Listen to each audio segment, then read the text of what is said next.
Hello everyone, welcome to Politics की पाठशाला.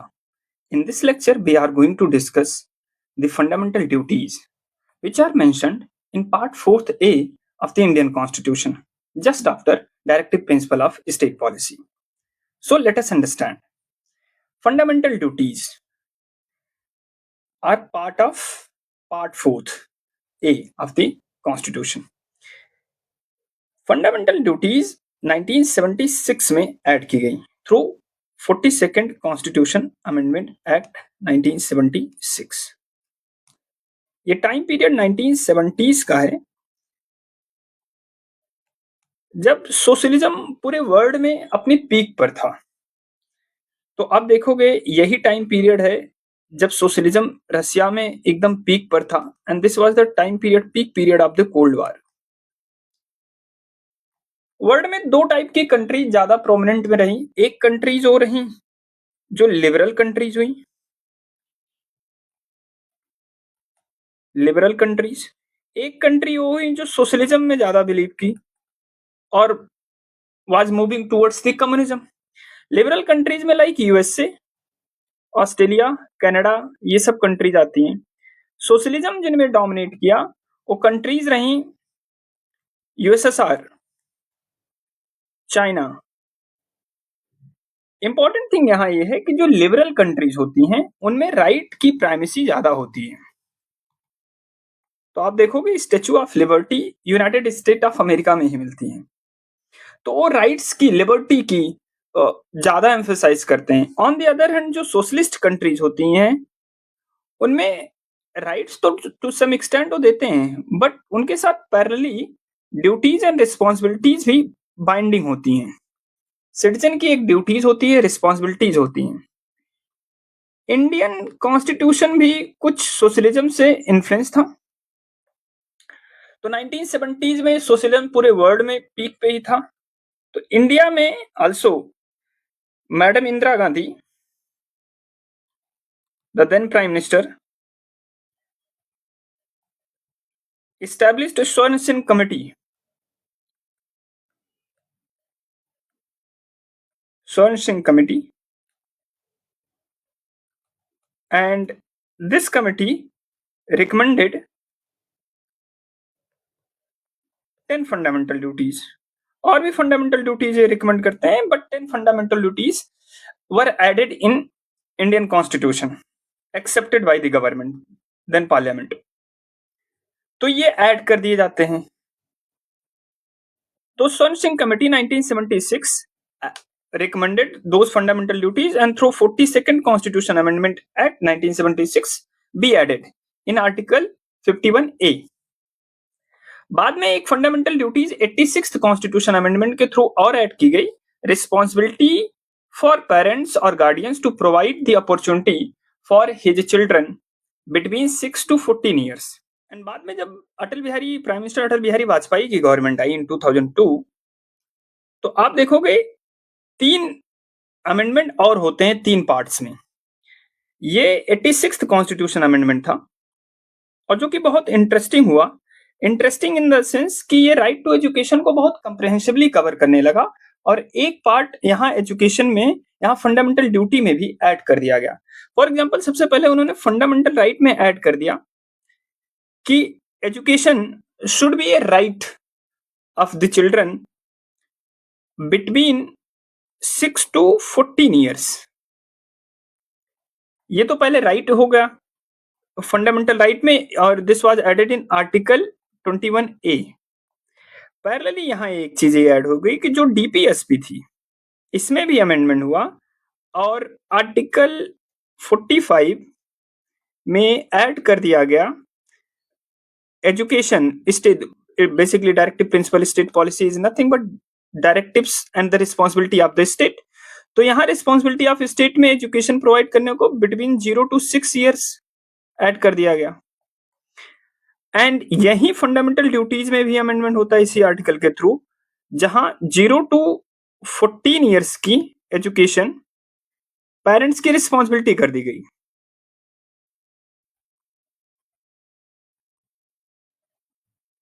तो आप देखोगे हु इज अ पेरेंट और guardian to provide opportunities for education to his children between 6 to 14 years. Interesting part इसकी ये हुई कि फंडामेंटल राइट्स जब ये एजुकेशन बना तो ये फंडामेंटल राइट्स सिटीजन्स के क्लेम होते हैं, तो ये क्लेम था अगेंस्ट स्टेट, तो यहां स्टेट की कंपल्सन हो गई। जब ये directive principle of state policy में बना तो ये एक डायरेक्टिव्स हो गया स्टेट को कि आप जब भी कोई पॉलिसी फ्रेम करोगे तो एजुकेशन की इंपॉर्टेंस दोगे।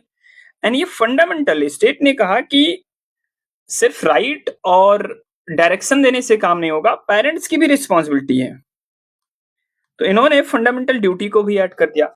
इसीलिए 86th कॉन्स्टिट्यूशन अमेंडमेंट की इंपॉर्टेंस ज्यादा है कि हमने क्या किया कि साइमल्टेनियसली वर्क करना स्टार्ट कर दिया कि फंडामेंटल राइट में पहले उसको क्लेम डिक्लेयर कर दिया, देन उसको स्टेट की भी ड्यूटी डिक्लेयर की, एंड आफ्टर दैट पेरेंट्स की भी रिस्पॉन्सिबिलिटी हमने फिक्स कर दी एजुकेशन की। और over a period of time India में एजुकेशन बहुत अच्छी माइलस्टोन अचीवमेंट किया, and in I think 2023 economic survey data says in primary education you will see 103% enrollment ratio. So before going ahead, let's first understand the interlinkages of fundamental duties and other parts of the constitution, जो कि आप mains में एलोबरेटिव वे में तभी लिख पाओगे, तो आपको ये समझना पड़ेगा कैसे फंडामेंटल ड्यूटीज कनेक्टेड हैं। तो अगर आप यहां देखोगे for example uphold and protect the sovereignty, unity and integrity, आप यही आइडियाज आर्टिकल 19 में भी पा जाते हो एज ए रीजनेबल रिस्ट्रिक्शन। तो ये एक फंडामेंटल ड्यूटीज में रीजनेबल रिस्ट्रिक्शन भी होती है, पैरेलली हमने इसको एज ए ड्यूटी भी बना दिया है। Second thing, to promote the harmony and spirit of common brotherhood, this is a basic idea of preamble.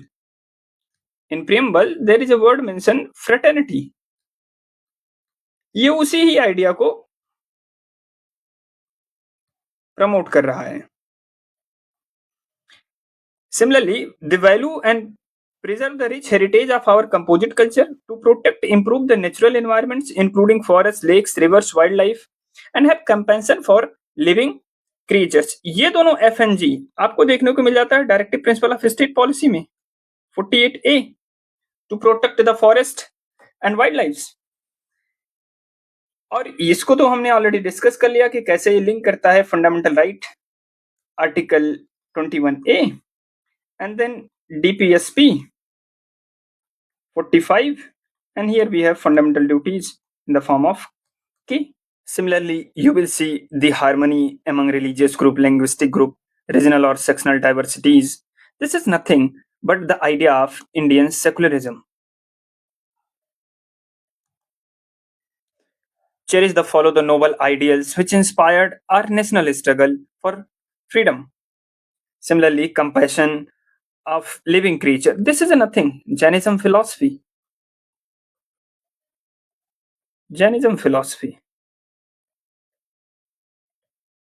And यही रीजन है कि several scholars argue that Indian fundamental duties which are applicable on citizen, nothing but codified version of Indian way of life, just Codify कर दिया गया है। Otherwise हमारे culture में ये सारी ड्यूटीज बहुत कॉमन है। सो जब भी आप इंट्रोडक्शन लिखो पेपर में, तो आप जस्ट इंट्रोडक्शन के बाद एक स्ट्रक्चरल ओवरव्यू दे दो कि फंडामेंटल ड्यूटीज के सब मेजर प्रिंसिपल क्या है। For example, respect for constitution, ideas, institutions, national flag, national anthem, uphold and protect the sovereignty, unity and integrity of the country, renouncing any derogatory practices against the women. Okay, so एक basic structural overview दे दो। After come to the significance of fundamental duties. So fundamental duties का जो significance है, it is nothing but a democratic balance of metrics. तो part 3rd में जो है, we have citizens right and we ensure the individual liberty and other fundamental rights as well. So parallelly in part 4th we have some responsibility for citizen as well. तो एक balance है, हमने right भी दिए हैं, हमने state को भी डायरेक्शन दिया है इन डीपीएसपी, एंड देन हमने पीपल की भी रिस्पॉन्सिबिलिटी फिक्स कर दी है towards state. These fundamental duties are deterrent against any anti-social activities. तो आप देखोगे सोसाइटी में बहुत time people burn the constitution, they burn the national flag, they basically demolish the public property. So ये एक deterrence create करता है क्योंकि ये मोरल ड्यूटी बनती है पीपल की भी to protect the public property, to respect the national anthem, to respect the constitution. So it basically prevent the uncivic behavior like burning national flag. So this is one of the significance of fundamental duties why we have. And then after, you will see it will promote the active citizen participation as well, from passive citizen to active participants. So आप देखोगे community participation का concept in environment में, and ये community participation ज्यादा interesting हो जाता है जब एक सेपरेट फंडामेंटल ड्यूटीज इस बात को फिक्स करती है to protect the rich heritage and culture, to protect the environment, environmental stewardship आप देखोगे, to protecting the forest and then to protect the lakes, rivers, wild life. So this basically ensures the community participation in environmental stewardship. It promotes equality and so renouncing any practices, derogatory practices which go against the women, ensuring fundamental rights of children. So you will see the article 21 जो कि के से fundamental duties में के part that ensures the education of children. तो उससे coherent में है. राइट टू एजुकेशन हमने 2009 में फॉर्म किया. ये सारे एक कोहेरेंट वे में वर्क करते हैं. Directive principle also policy also provides the education a direction to the state as well. This is a beautiful synthesis and blend of fundamental rights and directive principles of state policy. It promotes religious harmony. It also sync with the Article 21A, common brotherhood, fraternity concept you will find in preamble, wildlife, forest, and environmentalism you will see in the directive principle of state policy. Second, the entire fundamental duties are nothing but the codified version of Indian way of life. Okay, but in fundamental duties के साथ issue ये है कि ये directly enforceable नहीं है. although parliament can enforce it, but ये justiciable नहीं है. You cannot bring someone and challenge on the basis of the fundamental duties the person has violated any fundamental duties, because these duties are not justiciable before the court of law, any court of law. Okay, similarly these fundamental duties are very vague in nature. So इनकी phraseology ये हुई है noble ideals, cherish the noble ideals. वो noble ideals होंगे क्या, ये depend करता है पर्सन टू पर्सन पर. साइंटिफिक टेम्पर विजनरी आइडिया है, बट वो साइंटिफिक टेम्पर किस लिमिट का टेम्पर होना चाहिए, कौन सा साइंटिफिक टेम्पर होना चाहिए.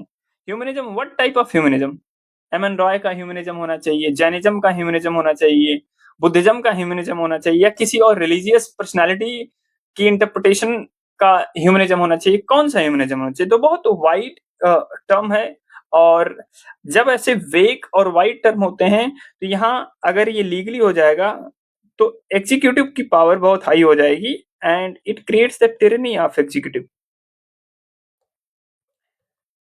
आप एग्जीक्यूटिव को क्या कर दोगे, पावर दे दोगे, and they will generally miss use it. This is a problem with fundamental duties. Although Indian fundamental duties are very visionary in nature, for example, they have the word like scientific temper, which is a good sign in any democracy, any liberal democracy, especially like India. The other problem with this fundamental duties, their structural placement. तो generally fundamental rights के बाद होना चाहिए fundamental duties को. तो part third में हमने put कर दिया फंडामेंटल राइट्स, पार्ट फोर्थ में हमने पुट कर दिया directive principle of state policy, और directive principle of state policy के बाद हमने फंडामेंटल ड्यूटीज पुट की. तो इससे क्या हो गया कि एक साइकोलॉजिकली हमने इसकी वेटेज को लो कर दिया. इसको हमें फंडामेंटल राइट्स के साथ पुट करना चाहिए था, सो दैट ये एक सिंक में रहे कि आपके क्लेम्स भी हैं अगेंस्ट द स्टेट, किसी सिटीजन्स के राइट भी है against the state, parallelly citizens की ड्यूटीज भी है जब वो किसी उस स्टेट में रह रहा है। ये फंडामेंटल ड्यूटीज बहुत आइडियलाइज्ड वर्जन में है, जिसे इसीलिए इसको मीट करना बहुत डिफिकल्ट है।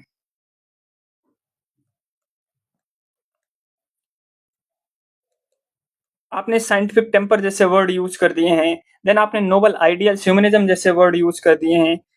ये इतने आइडियलाइज्ड हैं कि इनको डेली लाइफ में मीट करना बहुत डिफिकल्ट हो जाता, बहुत चैलेंजिंग हो जाता। ओमिशन ऑफ मॉडर्न रिस्पॉन्सिबिलिटीज, ये फंडामेंटल ड्यूटीज जब आप स्वर्ण सिंह कमेटी की रिपोर्ट देखते हो तो Swaran Singh committee also recommended the duty to cast votes, but finally parliament ने इसको एक्सेप्ट नहीं किया। मॉडर्न रिस्पॉन्सिबिलिटीज जो होती है किसी डेमोक्रेटिक कंट्रीज में, duty to cast votes, paying tax, family planning, ये सब इंडियन फंडामेंटल ड्यूटीज में इंसाइन ही नहीं है। ऑन दी अदर हैंड जब आप देखते हो जापानीज फंडामेंटल ड्यूटीज, तो वहां ब्यूटीफुल चीज ये है कि जो एजुकेशन है ये फंडामेंटल ड्यूटीज है, पेइंग टैक्स ये एक फंडामेंटल ड्यूटीज है। आप यूएसएसआर का ले लो, military services, then you will see the paying tax, ये सब फंडामेंटल ड्यूटीज हैं। Similarly China you will see the paying taxes, military services, ये फंडामेंटल ड्यूटीज हैं। बट इंडियन फंडामेंटल ड्यूटीज में duty to vote, duty to pay tax, family planning, ऐसी चीजें जो आज मॉडर्न डेमोक्रेसी की नीड है, हमने ऐसी चीजें नहीं इंक्लूड की हैं जो कि मिसिंग है। और इसी चीज का अभी डिबेट भी है कि we should include the duty to cast vote और नॉट इन फंडामेंटल ड्यूटीज। कुछ कमिटीज के रिगार्डिंग में रिकमेंडेशन भी देती हैं, for example justice J S Verma committee in 1999, based on you will see 2002 the 86th constitution amendment happened based on this committee। यही committee है जब prime minister Atal Bihari Vajpayee amended and added 11th fundamental duties the education, तो इसी के basis पे वो committee form होती है। This committee basically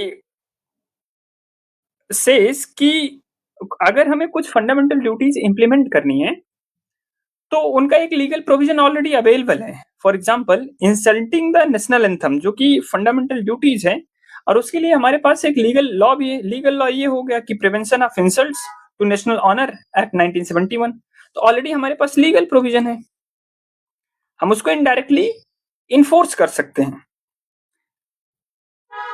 similarly NCRWC 2002 report says, which was basically headed by Justice M.N. Venkatachalaya, and इस कमेटी का आर्गुमेंट ये था कि हमें इसको इन्फोर्सेबल करने की जगह, जस्टिसेबल करने की जगह सबसे पहले अवेयरनेस प्रोग्राम सोसाइटी में क्रिएट करना चाहिए। स्कूल टू स्कूल हमें एजुकेशनल अवेयरनेस क्रिएट करनी चाहिए और फंडामेंटल ड्यूटीज को प्रमोट करना चाहिए, specially the fundamental democratic fundamental duties.